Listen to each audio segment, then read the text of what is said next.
Hello friends, if anything, only nature can be perfect, not the predictive models.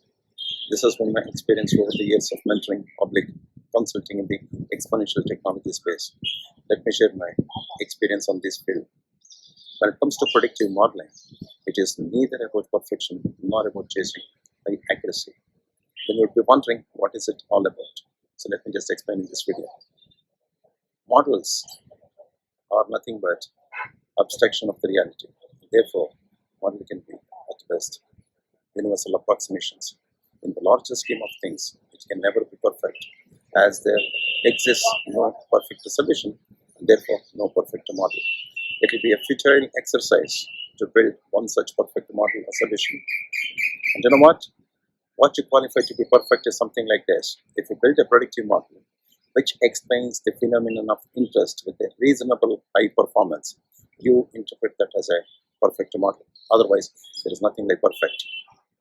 What you should do, therefore, to achieve the intended results, you should be focusing on pursuing excellence, not pursuing perfection.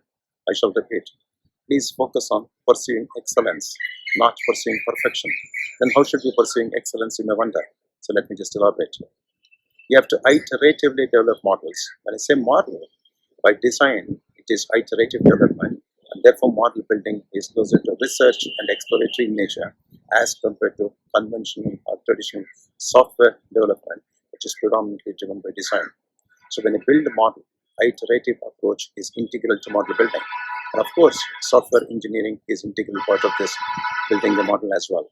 So when you iteratively build model, you should be focusing on what is called minimum viable product, short form MVP, and you should be focusing on what is called minimum marketable features, short form MMF. So iteratively create products which complies with minimum viable product, or which will have minimum marketable feature, and it has to be potentially shippable product so that it will be of compelling value and it is time-bound optimal solution. It's never about chasing the industry benchmarks. Think about this way. Let's say Apple's iPhone, for example, is showing significant industry benchmarks. In fact, it beats the benchmarks on many occasions.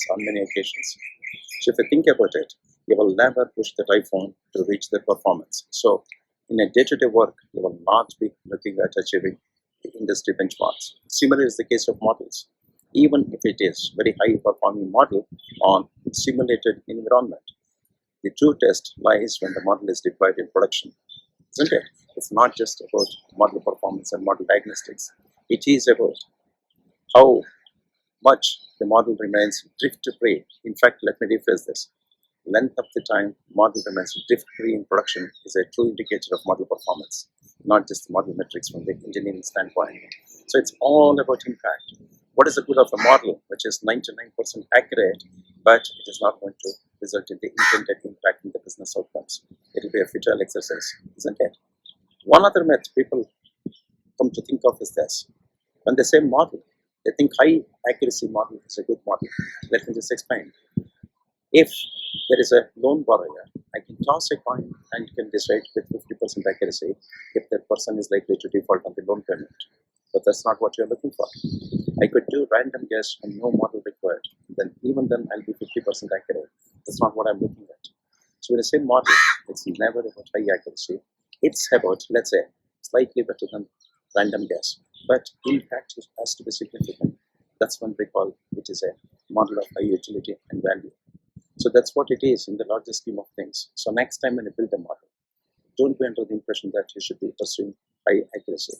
Instead, go for pursuing excellence, not for pursuing perfection. Hope this will help you put into perspective what models and model building, model performance, and how the real world use it in the industry. Thank you for watching me in this video.